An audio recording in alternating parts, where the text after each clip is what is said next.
This podcast represents the opinions of the hosts of the Laugh Cry Club and guests on the show.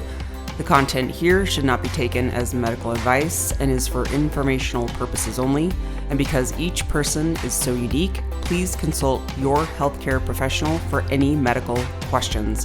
While we make every effort to ensure that the information we share is accurate, we welcome any comments, suggestions, or correction of errors.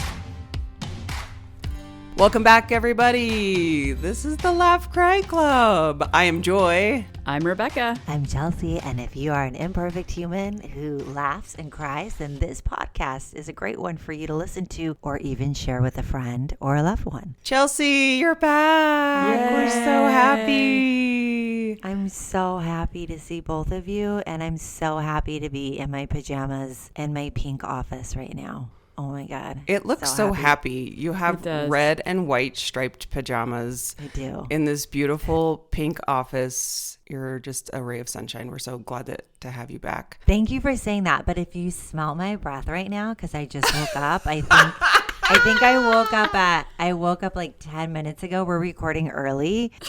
You would be like, I don't know if you're a ray of sunshine or a ray of death breath. Oh no. That's the joy of podcasting, is nobody knows. Nobody knows how, well, unless we do video. But even with video, you don't nobody can tell. So yeah, I mean, it's fine. I'm drinking my emotional support cup coffee, and I am one of those people, I don't like to brush my teeth until after I drink my coffee, because I feel like it stains your teeth. Totally. Worse. I don't know if it does, but that's you know what? When I went and had my teeth whitened a couple of years ago, the dental hygienist said it's the pH of coffee that stains your teeth, and that if you just sip water after you drink coffee, it won't stain your teeth as like fast. You just sip it? Like you don't have to like swish it all over your teeth? No, she's like, water will kind of like dilute the pH. I might be using the wrong terms, but you get what I'm saying, is like it'll dilute whatever is in your mouth that like ends up staining your teeth. She's like, just drink some water after you drink coffee, so it like kind of rinses it out a little bit and it won't stain your teeth. But you don't have to swish the water. No, you don't have to swish the water. I don't understand how this works. I mean, because it's just not like coating your teeth. It's just basically taking away. Have you seen my thick coffee? I mean, I'm just kidding. Maybe you should swish. Maybe you should swish. I feel like this could be a nuanced thing here at the Laugh Cry Club. Could be. This is not science. This is not the science podcast. I am just relaying information from a third party. I'm going to ask next time I'm at my dentist. I'm just saying, I've done that since I've had my teeth whitened, and my teeth are still pretty white. So that's pretty good. Figure. You know, what they do say is like, my dentist says like, well, drink it through a straw. But then I always hear Chelsea in my ear, like, don't drink through a straw. You'll get wrinkles. Right. So. I'm going to show you this. This is my red light therapy mouth light on my desk. Oh my gosh, you guys. She looks like she has a binky shaped like lips. And she's just putting it in her mouth to... And it's red light. Yeah, it's red light because of drinking out of a straw my whole life to protect my teeth from getting stained. I have little baby wrinkles. You know, we just can't win. We just can't win. Yes, we I can't love win. this thing. Yeah, I'm going to need the link for it. Where did you get that? This Sephora. Is the skincare club. The skincare club, teeth whitening club, all things. I just did on my other podcast. We just did an entire hour with the lady that I get Botox from, and it was amazing. She like broke down the three things you need. That's all you need. Like, don't buy all these products. It was great. So if anybody, are you not going to tell us what the three things are? Yes, now? I will tell you. Retinol. What else? It's medical grade retinol at night. You have to put that on at night because you also need vitamin C, but vitamin C and vitamin A counteract. So if you put them together, they cancel each other out. So you have to do retinol at night, retin A, whatever, medical grade vitamin C to get the results you need in the morning, and then niacinamide in your moisturizer. Niacinamide doesn't like have to be medical grade, but those are like, if you're going to spend money on the medical grade vitamin A and then vitamin C. And then the rest is like, don't put parabens on your face, like with your moisturizers and your facial cleansers. So just a little tip, you guys, saving money out there left and right, because I am someone that will go to Target or Sephora and browse the aisles and be like, I need all these things. And actually you don't. So we just saved you some money. That's what we do here at the Laugh Cry Club. We're keeping your teeth white. We're protecting you from death breath. We're also helping with skincare, and we are preventing mouth wrinkles by encouraging you to swish with water gently in your mouth. You tell me you're in your 40s without telling me you're in your 40s. We just want to talk about teeth whitening and battling wrinkles. And you want to make sure like you're wearing an SPF every day. Like even Oh, if you're yes, sitting in front of SPF. your freaking computer, like wear She it. said SPF, UVA, and UVB because UVB protects you from getting burned, but UVA protects you from getting wrinkles. And you Okay. need like blue light. We're all just like, I'm really not great with sunscreen because I just get really overwhelmed with products on my face. But, you know, we're just trying to give you the information. Do with it what you will. I used to not be great at it. And then when I was getting in my 40s, I'm like, I should probably start doing that. And since I love to be outside all the time, I do it every morning. It's just, every morning. Yeah. I'm into it. Well, shall into we? Yes. Let's do it. Shall we? Shall we Let's come nominate to Are come we back to the Laugh Cry Club having and not ADHD we're this morning? pivoting from the I skincare mean, club. You know what? We have not been, I will speak for myself. I have not been a human in a minute. And these are really quality problems I like to talk about. Oh, totally. Low stakes problems. Yes, Low this makes stakes. me feel great. I'm into it. It's Let's helpful. let's walk the aisles of Sephora together. What is Yes. just- Oh, I love this. Okay. True to tradition, I'm going to give the recap because, Joy, I don't think you did. We're 3 licensed therapists who are also trying to have great skin and teeth.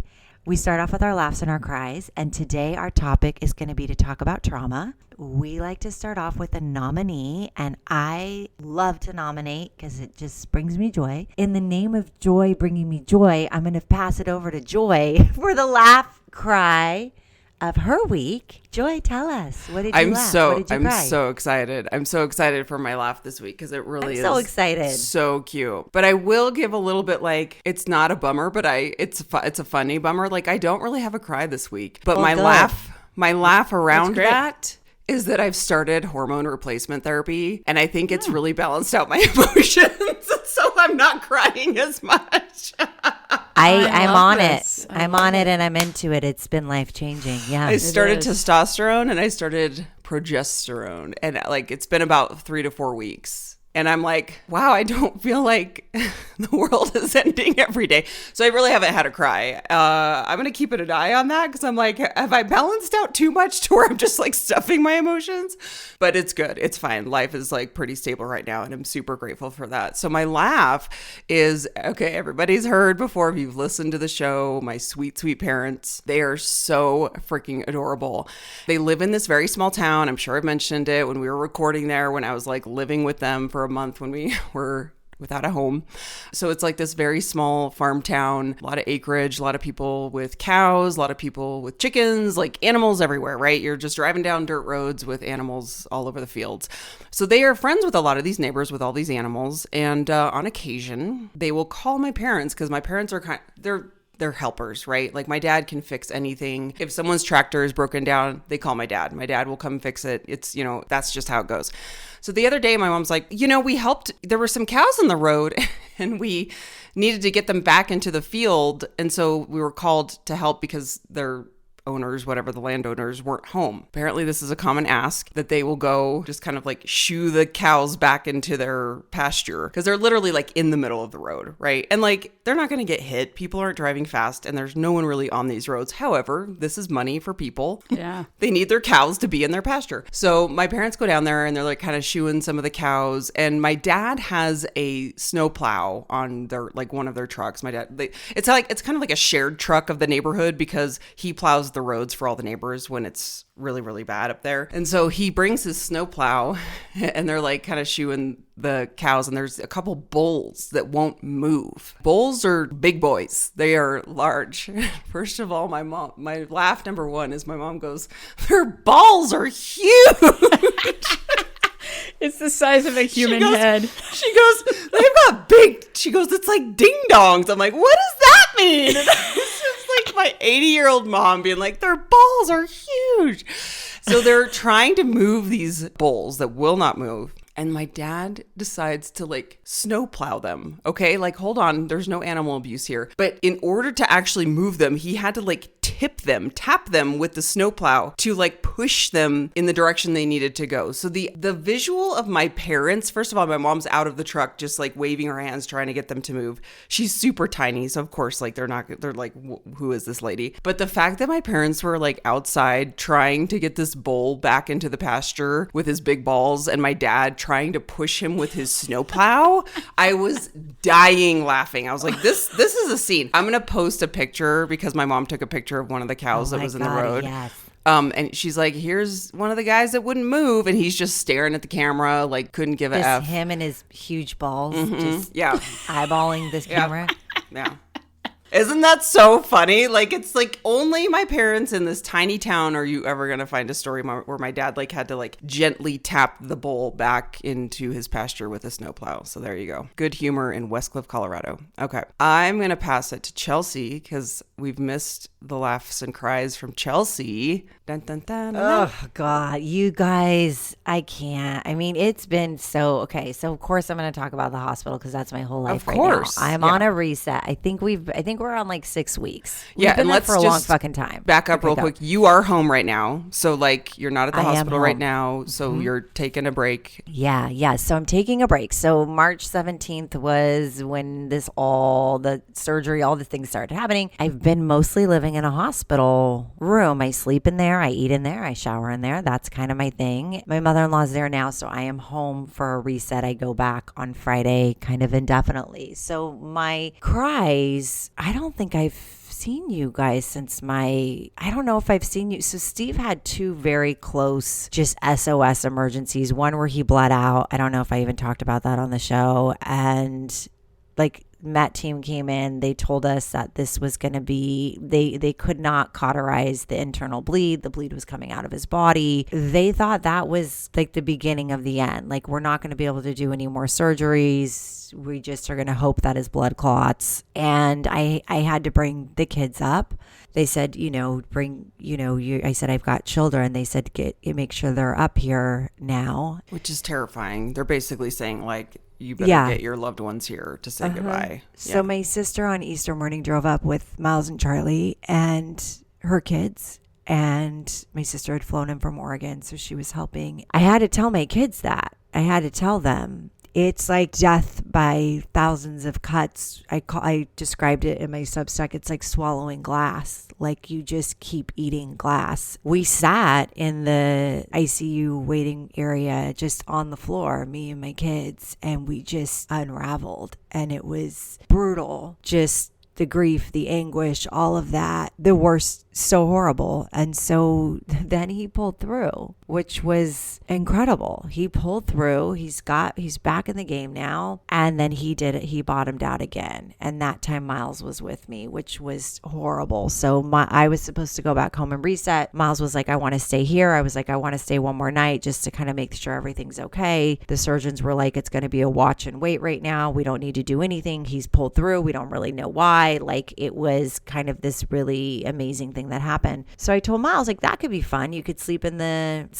room with me and like kind of have this funny experience, right? Of like what it's like to have nurses come in all night, what it's like to have people coming in all night, thinking that it wasn't going to be scary because we were supposed to, at this point, it was maybe 5 days later, it wasn't supposed to be scary. And that night I noticed he has a tube that doesn't seem to be draining. His oxygen's getting shorter and shorter. He's having a hard time breathing. He's sounding like wet breathing. His face turns bright red. I'm like checking all of his tubes. I'm checking everything. I'm calling in the nurses. I'm like, something's off, something's off, something's off. By the time the morning comes, it was sideways. I was up the whole night. Miles was asleep, and I woke up Miles and said, this is going to get really scary really quick. We're going to have a lot of helpers that are, at this point, they're going to call in the Met team, medical emergency team, and that's quick. That's like seconds. So I had to tell him this is going to be really scary. The room's going to be filled up with a lot of helpers. I hate that you're going to see this, but you have to know we're in the exact right spot that we need to be in. Meanwhile, I'm freaking the fuck out, but I can't. I'm a mom. I can't do that. So he left. My mother-in-law gave him some money to go feed yourself, go do something. He leaves. Steve starts bottoming out. Like the oxygen completely drops. Blood pressure goes through the roof. Heart rate goes up to 165.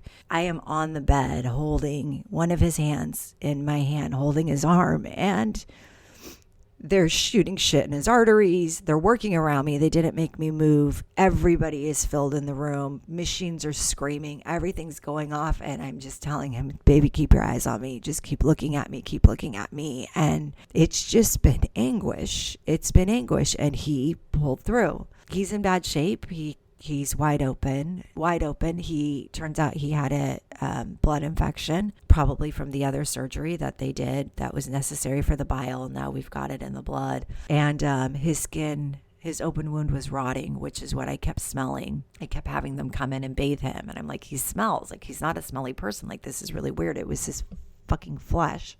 So it's been, and then of course my cry is just, managing being a mother, protecting my kids, having my husband look at me like he's a little kid and he's so trusting. He's just staring at me in my eyes and he's like, I'm confused. And I'm like, breathe through your nose. You've got to take in that oxygen, because he's panic breathing. It's anguish. It is anguish. I can't describe what it is like to watch somebody suffer and try your best to protect your kids when you can't protect anybody because you're just fucking in it. So it's been big cries. And I really needed this reset. I didn't realize how much I needed it until I was out of it. But I came home and was pretty exposed. Just felt like didn't want to see anybody, didn't want to do anything. It's been a lot. It's been a big push to come back and keep grounding myself. So I'm actually doing a lot better. Like this morning, me talking was like, that just started happening yesterday. Like where I was like, I'm kind of back, Yeah. So I will be ready to go back in. But that was the anguish. It's just fucking layers. It's layers. And then it's the support. I have such an amazing support system. So then that makes me cry because, my sister has flown out from Oregon twice. She had her kids with her. Like the support that keeps happening of people being on this journey, including both of you. Like, when one person in your life suffers, that is a contagious effect. Like I say, this podcast is a contagious effect, right? We hope that we can normalize being a human, therapy, things like that. But it's also that weight of knowing how many people love our family and care about us. And it's just so heavy. It's just heavy. It's hard. It's really hard. That's my big cries. How is he doing right now? Like, how's he doing today? Today is a lot better. Today's a lot better. He is out of the ICU. Yesterday was a really hard day. He was all over the place, super paranoid, hallucinations, thinking someone was trying to steal his family. I had to FaceTime him, show him me and the cats and the kids. Almost drove up. But the surgeon said, no, you need to reset. You're fine. Nothing's happening. So that's so nice that he's able to give you that, the surgeon, because I'm sure that's got to be such a hard balance of being like, I want to be here nonstop, but also what that's doing to you mentally and physically and emotionally, and also, but then probably feeling guilty that you're not there 24/7, but you have to take care of yourself too. Yeah, and he is not alone. I do want to say, I would never leave him alone. I mean, he's got his mother and he has his aunt with him, so he does have support. He's not I can't leave without literally having somebody be there. Period. But it is true, to your point. It is very counterintuitive because who I am is a protector. This does not feel like a burden to me. It does not feel yes, it's the hardest thing I've ever done in my life. It's the hardest thing he's ever done in his life, but it matters. It matters. It matters to be there to me. It matters. It's to show up, to be in it, to know that he's not ever alone. That really matters to me. Yeah, that's been a lot. My laugh. As we pivot, as we take that hard right turn, my laugh are these little, so I do this thing. You guys may know about it. I don't know if I've ever talked about it on the show, but I do these we've talked about the fat and rusted parties and things like that. I also do a candy party where you buy random food, lots of it, and then you sit desserts, sugar, and you take bites of everything and you rate it and you decide what's the best thing. And so we had so my sister came up, she pulled the kids. She drove from Gulf Shores to Birmingham. That's 4.5 hours with no stuff. The kids were in their pajamas because we thought this was it. Okay. So kids are in pajamas. Nobody even has a toothbrush. This is SOS. Get your ass in the car. Get up here. Okay. So so things gone down. They're in a hotel next door. There's 5 people in this hotel. My sister, her 2 kids, my 2 kids. And then when I would be a guest. And so we go to the grocery store and there's all this European candy. And I'm like, oh my God, this is amazing. They were picking out snacks. I was like, put all the snacks back. We've got to get all rando candy, like all of it. So we get all of it. We pile it. You're like, put the snacks back. We're getting we're done. candy. We're in a whole new adventure. So we get piles. I mean, I think I spent like $100 on crap. But this is like going to be a core memory. Like this is going to be like we're in hell and crisis. They have bought whole wardrobes from Walmart because that's where they could shop in Birmingham. This is an SOS $100 candy situation. It is. We've like bought toothbrush. Like we're in this twilight zone. So we get the candy and I'm like, okay, so I have to teach my niece and nephew how to do it. They've never done it. Miles and Charlie know. So I'm like, okay, we put all the candy on the bed. Everybody picks the one they think is going to be the best. You take a bite. Everybody passes a bite. If you're a germ person, you may want to cut it. If you're like not, I'm not. You may want to sit this one out. Yeah. You just take a bite and everybody passes it around. So we had the candy rating contest and it was just like hysterical. They loved it so much. And then the last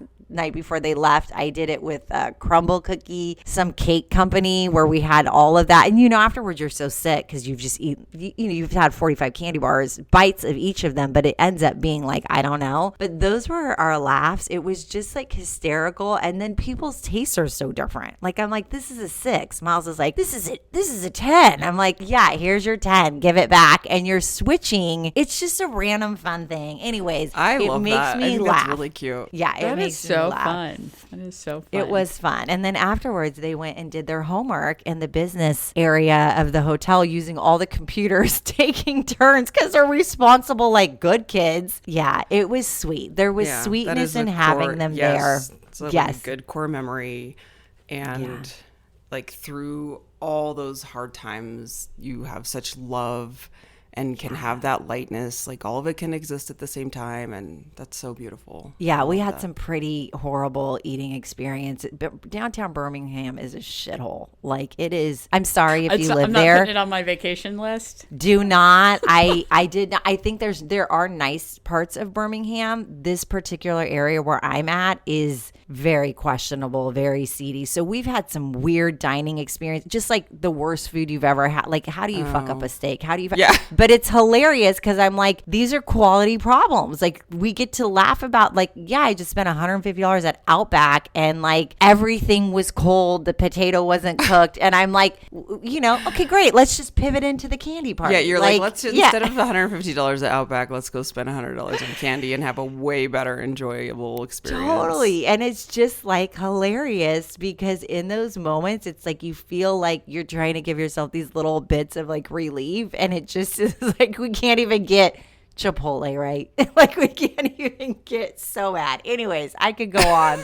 I obviously haven't spoke to humans and had regular conversations in a really long time, so it's time for me to put a pin in it. Yeah, no, this is what you need. We're here. We're the buckets. Remember, we are. We're the buckets. But we have a really special bucket that happened this week. There was maybe the 50-year-old buckets. Rebecca, did that happen to you? It did. Oh my God, birthday girl! I'm in 2 days now. Exciting. Yeah, 2 days you are. 50. Yeah. Do Tell I us look any about different? I mean, you look actually radiating. You look really You good. are radiating. She is, right? It's Tell my us about new your skincare. routine. From listening to the Joy and Claire show? Tell us about No, your new I haven't skincare heard that routine. episode yet. Oh, but I'm okay, going to do that. But I Okay. ordered some products. Like, I'm like, I need to up my game because I don't know all the products, And so I ordered like $200 worth of products, which probably isn't that much in the whole skincare game. But anyway, it's my new thing. But yes, I had a birthday, so excited. Okay, Happy so tell birthday. Us, birthday mama. Tell us all the things. Yeah, the laughs and cries. So my biggest kind of cry this week was just, you have a big milestone birthday and just all the people that kind of had great things to say and all the messages I got, it just really kind of touched me. And I heard from some people that I haven't heard from in a very long time, like a woman I used to work with when she was like the front office staff from my very first job out of grad school. And I remember we kind of connected because she was a big animal rescuer, and her dad's birthday, who she really admired and loved, was the same date as mine, and he'd passed some time. But yeah, and so she messaged messaged me and or she put a thing on her Facebook page, like it's April 29th, which is her late father's birthday, Willie Nelson's birthday. Get out those cigs. Get out those cigs. And said my birthday too. And I'm like, oh, that was so nice. So we got to kind of touch base. So thank you everybody for the lovely messages. I felt very loved and it was a nice day. But I actually had one of those laugh and cry moments together, and I'll try to make it pretty quick, but we decided to do an adventure. Like the night before, we decided, we're going to sign up for this fun kind of 5K run walk. I'm like, okay, this will be adventure. It was for the Collin County Humane Society where we adopted 2 of our dogs. Robin has some mobility issues and has this walking bike, which is really cool. And that way she's able to do kind of more long distance, because walking, it would take probably like 3 hours to walk 3 miles. But we're like, we had the conversation. We're just going to do this at leisure. We're doing a leisure walk, right? And I'm like, okay, so I'm just going to wear street clothes then. I'm not wearing athletic wear. I did put some running shoes on and a sports bra just in case, right? Because you never know. Like, you got to keep the girls in place. Oh, yeah, you never know. You just need to be prepared, especially when it comes to that. Yeah. But I had street clothes on. And it turns out it was like 80% humidity that day here. And this was not a flat course, which it was like some elevation gain. So I should have known better, because we are both competitive. There's not going to be any leisurely walk.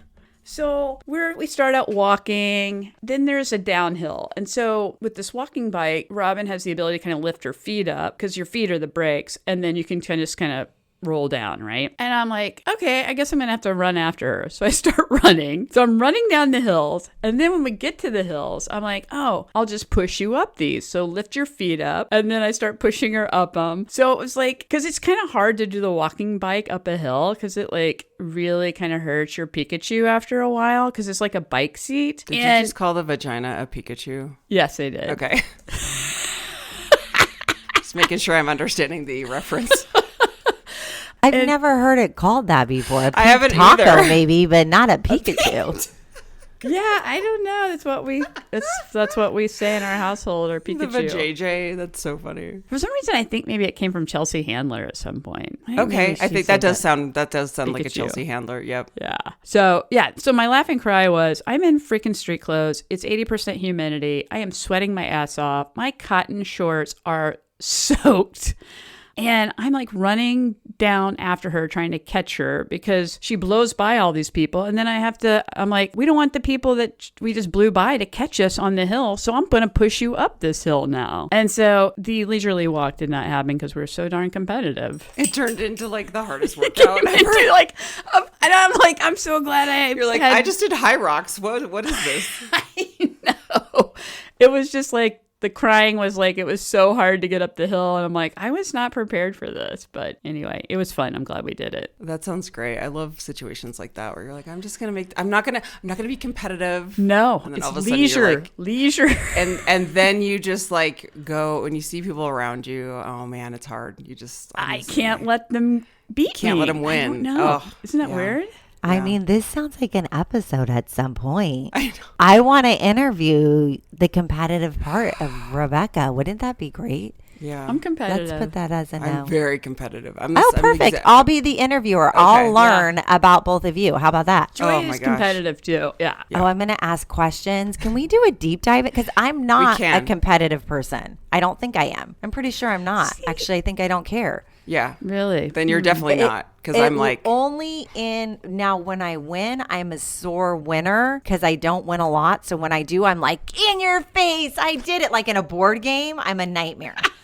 You flip the board game and you're like, no, I won. I like really poker. I'm good at poker. I'm really like a trash talker, but I don't care. I think that's the difference. Is I don't actually care. Yeah, I don't care. You're just there to have fun, and you're just like, totally. ha, ha, ha. Yeah, and then if I win, like, they're competitive, and I'm like, yeah, bitches, like I'm out. Like, give me that money. Like, I'm a brat, but I don't actually care. I fear going into any competitive situation, because if I start losing, I lose my mind. Oh my God, we need to do an episode on this. We did some type of like video game competition or something. Like, this is 10 years ago with my family, and I was losing so bad that I just stopped playing, because I was like, I can't handle it. stupid. Okay, I want to deep dive into this. I'm into The it. competitive aspects of winning Let's and just winning dive and into the losing. dark psyche of what's wrong with me. But yes, it's a thing for sure. I mean, that's probably why Rebecca and I love doing high rocks. We're like, let's get this bitch. Yeah, I would have been not. I would have been like, look at you crying because you had to win. Like, I would have been like, Yeah. I'm going to go get a champagne. Yeah. I see. I've wanted to talk Joy into doing the Amazing Race with me, which I think would be fun. But Joy is not much of a camper type person. Not that I'm you not a have to camp, camper but- and I need sleep. Like, I can't do overnight stuff. Yeah, I mean, So that's kind of we're out with that. I mean, so she's look, saying she's here's the put the thing. kibosh on it. If it was on television though, because I like attention, It is so that might TV. cancel it out. This is reality TV. What would Joy be- loves reality TV. I love This sounds reality great. TV. No, we could totally do it. I think we could totally crush some people. I think we could crush some people. Yeah. All right. Well, So thinking of speaking- getting crushed, which sometimes it feels like that with trauma. Yeah. Let's Good move into segue. our Good segue. trauma topic. Trauma. And I'm so happy Would you- that Chelsea's here because I feel like Chelsea's kind of our resident expert with trauma. Yeah, this is an area of expertise. I was drawn to childhood trauma for my whole career. I'm really wanting to understand that because obviously the trauma that happens as a kid then comes in, it impacts you as an adult with your attachments, with the way that you cope, with the way you show up in the world. So all through college, all of my papers that I wrote when I got the option of a choice to what I wrote about, what I did research on, lots of trauma, lots of childhood sexual trauma, and then lots of just like the random traumatic carjacking and like military, things like that. So I've done that my whole career. So what do you think? Should we start off with like maybe the educational part? Like maybe like understanding? What do we Yeah, I thinking? think just understanding it too. I go back to what everyone kind of reads about is the stuff you see on social media, and people kind of toss trauma around as just like this word. What does that actually mean? And I also want to hear about the little t, big T. This is often a kind of a buzz phrase of like levels of trauma you could experience, which I do think is valid. And some people argue that you shouldn't label it as like a big or a little because trauma is trauma. So let's start there. Let's start with kind of diving into what that exactly means when people are throwing around the word trauma. Yeah, so I'll start with that. I think I call it like clean trauma, meaning one incident happened and it was at random, as opposed like a car accident or somebody broke into your home. Like these are traumatic things. Kids riding a bike and fell off the bike. Those can be traumas, and they're kind of like a single trauma. Then we have complex trauma. And when I think of a complex trauma, when I'm thinking about that, and again, my brain's going back like 20 years of, so I don't even know what the new lingo of a lot of some of these things are. But when I look at the complex trauma, that is rooted in attachment as well. So that would be the chronic, like I'm at home, my mother maybe sometimes hits me, sometimes she hugs me, sometimes we have food, maybe we don't have food, but really that complicated trauma, because it's unnatural for the brain to comprehend that somebody who's supposed to protect you and love you is also the person who's causing you trauma. So I see that with domestic violence. It's why people get stuck in domestic violence relationships, because the brain cannot comprehend, how did this person who was so great and loves me and pays the rent and took care of me now beating the crap out of me or verbally abusing me or whatever. So that to me is a really kind of compound, complex trauma. So we have both. And I think when we're talking about little T's and big T's, that's how I would look at it, right? Like a little T, it's not little. Getting robbed is not little. Getting raped by a stranger is not little. It's huge. But that is a different thing than the complicated, complex trauma that continues to carry on and on and on when I'm working with military and they're continuing to have to go to war and then they're coming home and dealing with life problems, things like that. So we all go through trauma. What we want to look at is what is the difference between, like I've just gone through quite a bit of vicarious trauma with my husband. So trauma isn't the issue. The issue is when it turns into like a post-traumatic stress disorder. So all of our brains are going to hijack with trauma. I think of trauma, it's something that we're all going to go through. Our brains are going to go into it. We're going to have things that happen, but it's problematic when we get into chronic post-traumatic stress disorder, where now the world is traumatic, everything is traumatic, and you're never calming the nervous system. You're never landing back into safety. So if you're seeing a therapist and you've had trauma, early intervention. That's what we want to do. We want to make sure. Then you get into a heightened state of just constantly being on edge, feeling fearful about the world that you're in. Yes, the difference of rewiring the brain. Yeah, because you're in that state of fight, flight, freeze. You're in danger. Yep. The other thing I want to note too is a good resource is Gabor Mate's work. Favorite. Oh my gosh, he's amazing. And something I think about all the time that he said in an interview, I'll post the link of this episode, but I listened to his interviews multiple times in a row. Like I'll just keep listening to them because it's so complex, the things that he says. I feel like I hear something different every time I listen to him talk. But one of the things he talked about in this specific episode interview was the interviewer said, well, I grew up in a very normal family. And her brother died of a drug overdose. We grew up in such a great family. We had, I can't pinpoint why he would become addicted to heroin and die. Because we want to have this direct line of this happened, so therefore this happened. And he said he was able to drill down in 2 minutes. I'm not even kidding. He said, you two had different parents. And she's like, what do you mean? We had the same parents. And he's like, no, you had two completely different experiences as a child. I won't go into all the details of what he said, but just the idea that you think that I don't understand why I'm experiencing this. I should be fill in the blank is actually really kind of how you experience the world. And if you're a more sensitive human, it doesn't take much for you to experience something as traumatic. It doesn't. And that's where I love Gabor's work, because he goes into a lot of it is mitigating trauma, and research all points to this as well. And I don't think we talk about it enough, is really how we're supported through attachment. We don't talk about this, but this is really the difference of, when I used to write about childhood sexual abuse, it's not the sexual trauma that is as traumatic as when a child says something to a parent and the parent flips out and loses their mind, and the kid is like, I shouldn't have told you because now I have to care for you, or the parent doesn't believe them. So the trauma a lot of the times is now coming into that attachment that I am alone and I have to do this scary world on my own. So when we're looking at trauma, there's 4 responses. There's the fight response, right? So I've been through a trauma and I'm going to fight. I want to, go after the person. I want to fight back. You're getting raped, something like that. You want to fight. There's the flight. I want to run, get away. There's the freeze. We shut down, we dissociate. And then there's the comply, which they call, I think, fawn now. And that's, you keep doing the thing. So when a trauma happens, we have these 4 responses. These responses are what save your life. People will go, I wish I would have fought. Well, the fact that you froze is why you're alive to tell your story right now. The fact that you learned how to dissociate is how you got the shit beat out of you at home, and you went to school and got straight A's. The trauma, your brain is meant to survive. Okay.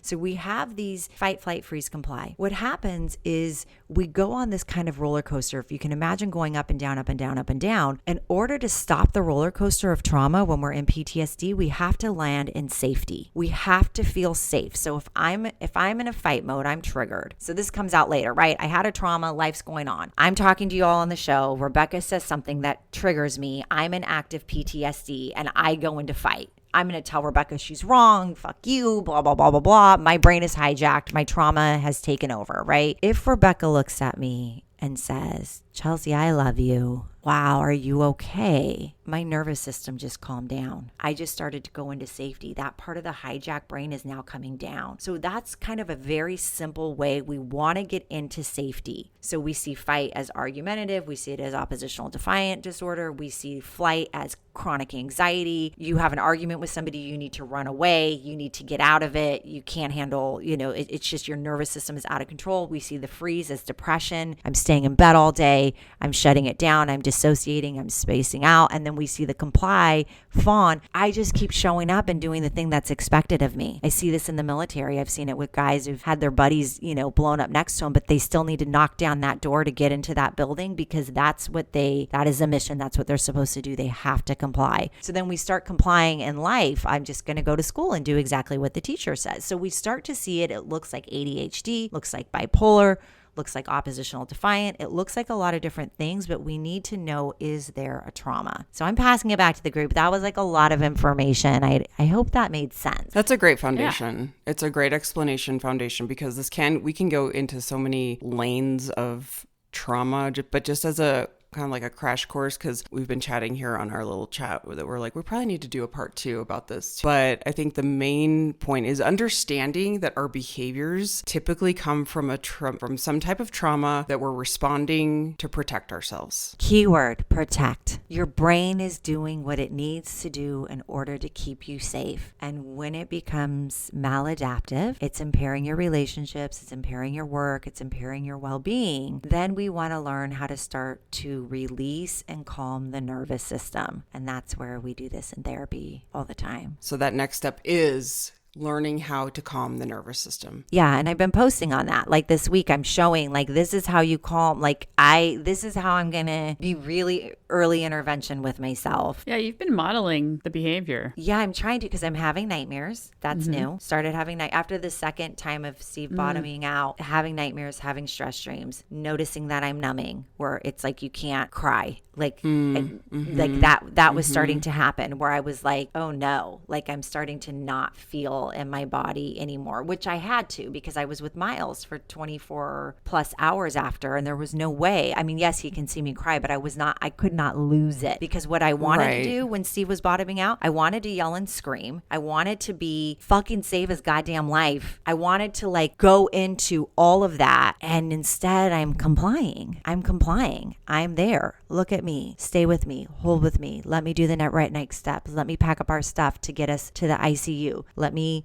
make sure that you're like, I'm doing all these really logical things in utter chaos. Comply response, right? So we're seeing that it's almost like you kind of like go into this like robot mode of just like, okay, what do I need to do? Organize.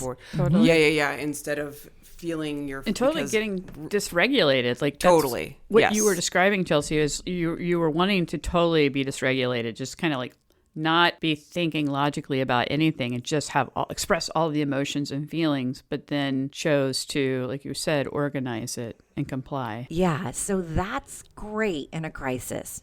Yes. And it's needed. Great. That's what keeps you alive, right? Yes. And it keeps you moving, because if you had totally dysregulated, you would not have been able to be there and support your loved one that needed you in that moment, and your son. Yes. So then after that, we know that's kind of a comply response. You want to leave, you want to fight, you want to do all these things. You can't do anything. You're helpless. So I go into the comply. But then I noticed I started going into that freeze state after, like nervous system shutting down, spacing out. I was driving home, could not drive, had to pull over. Miles ended up driving because I couldn't keep my eyes open. I couldn't stay awake. I was so tired. As soon as I relaxed driving and I was present, everything came crashing down. So then that's where we want to land into safety.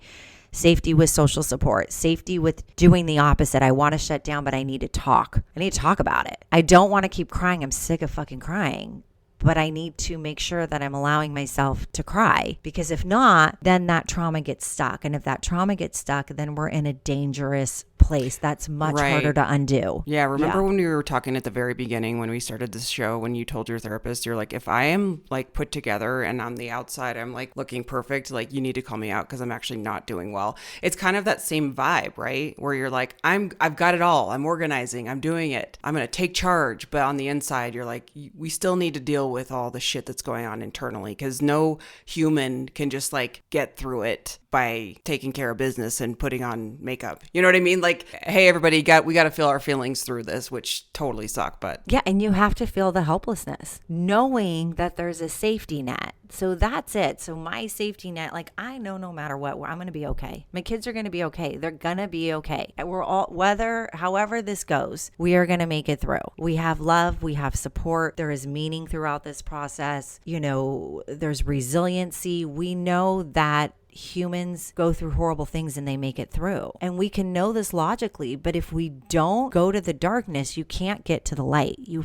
gotta go through and deal with the shit that comes up. And that's it. When I work with people with trauma, they go, I don't want to talk about it. And I'm like, but you're breathing it all day. How many times did you get triggered today and go in your room and isolate? How many times did you completely shut down in that meeting at work and you don't remember anything that happened because your boss said something that evoked a big feeling? How many times did you sit and just cry or scream at somebody who didn't deserve it because it's displaced, right? Like, you're needlessly suffering because the trauma matters. It's proof there's a wound. Chelsea, I'm so glad that we're having this conversation because I just had an aha moment about a trauma I had been through, and I'll share it with you all. So 9 years ago, I went through some medical trauma with my wife. I had to do all the things. We didn't have tons of support, so it was just really me dealing with it. And then I just remember, like, in the year afterwards, I had this real desire. I used to watch this show called Naked and Afraid. It's a reality show. And I've always been someone that has, not the happiest with my body and would have, I'm not going to get naked in front of a whole bunch of people, right? That's just not me. But I remember after that trauma and that year afterwards, I had this strong desire. I'm like, I really need to be on Naked and Afraid. It was so out of the ordinary for me because most people that know me would have been like, absolutely not. Rebecca's not going to do this. That's crazy. I had such a strong desire. And I think it was because I hadn't let myself process, because I continued to be organized, right? Like you were saying, and compliant. And then finally my body was like, you've got to shed this. Like, I needed to shed it completely to be like, I'm going to stand naked in front of millions of people. Yeah. Isn't that like interesting? Go the other way. It just hit me that that's what I was trying to do, but my brain didn't know it. Like, I wanted to be on that show because I thought that's what I needed. I love that you're like, Naked and Afraid is the answer. I know, and I was really disappointed when I looked. I was too old at that point to be on the show. Rebecca, do you think that's because you wanted to be fully seen? Like, do you think it was like wanting to be kind of like exposed, or do you think it was like, this is my biggest fear, I'm done with this fear, I've just went through this other thing? Like, what? Tell me a little more. I think it was probably a combination of that. I think I wanted to expose myself. The aha point for me today was that I wanted to expose myself to be like, to shed the protection. I'm really good at protecting. And so I probably wanted to just shed it and be like, I can no longer try to protect myself logically, that I just have to face the pain and just like release it all. Yeah. Let's get it out of you and then move on. Because I hadn't. That's why I wanted to get totally naked in front of it's like people. the ultimate like exposure therapy where you're like, I'm just going to lick the toilet seat for people who are afraid of germs. You know what I mean? It is exposure. One of my buddies, he was going through a tough time, and he sent me this video of this woman who had like chronic anxiety, and she did one of those jumping off with the airplane, those things, that like airplane that looks a little dodgy, and you have like a guy who's with you and you fly, like you jump off the cliff. It is an exposure, right? Because we're so afraid. What are we afraid of? We're afraid of people finding out we don't have it together. Not perfect. Yeah. Yeah. But so hard being perfect. It's so hard. We're afraid of getting hurt, and we're afraid of being vulnerable. And so I think when you just go to all vulnerability, you kind of cut the edge off of that when you can do that and land back into safety. Again, with the safety part, we cannot dismiss the landing in safety. That's why getting into your body is such an important part of trauma work. I will say this, and then we can do a part 2 for next week. But I think about this all the time when we're talking about emotions. It's like we're literally building up to tolerate difficult emotions because we don't know how to do that. We have not been taught it. It's not something that we're like exposed to all the time, of dealing with difficult emotions. Most of the time our coping skills, like when we're younger, is like, we talk about this all the time. In our generation, it's like, suck it up, move on, you're fine. So that's another piece to like think about how we've been taught about how to process difficult emotions or things that don't feel good. It just isn't natural to like not feel good. We don't like that feeling. So really good discussion. I'm so glad that you're back, Chelsea. And yes, we will continue to just hold you and give hugs and pray for Steve. And listeners, please lift Chelsea's family and all the prayers and hugs and good vibes that you can. And then for next week, we'll do a part 2 of just really kind of how we do this in therapy. Like, what do we do when we're treating trauma? Maybe some examples. And then, of course, you can always contact us at laughcryclub@gmail.com if you want to send us any questions or any specifics that you want us to talk about, especially, as it relates to any topic, but anything related to trauma. Follow us on social media at Laugh Cry Club. But this has been a wonderful episode, and I'm so grateful that we have each other and that we have this space. Until next time. Go brush your teeth, Chelsea. Bye, everybody. Love you. Bye. That's life, baby.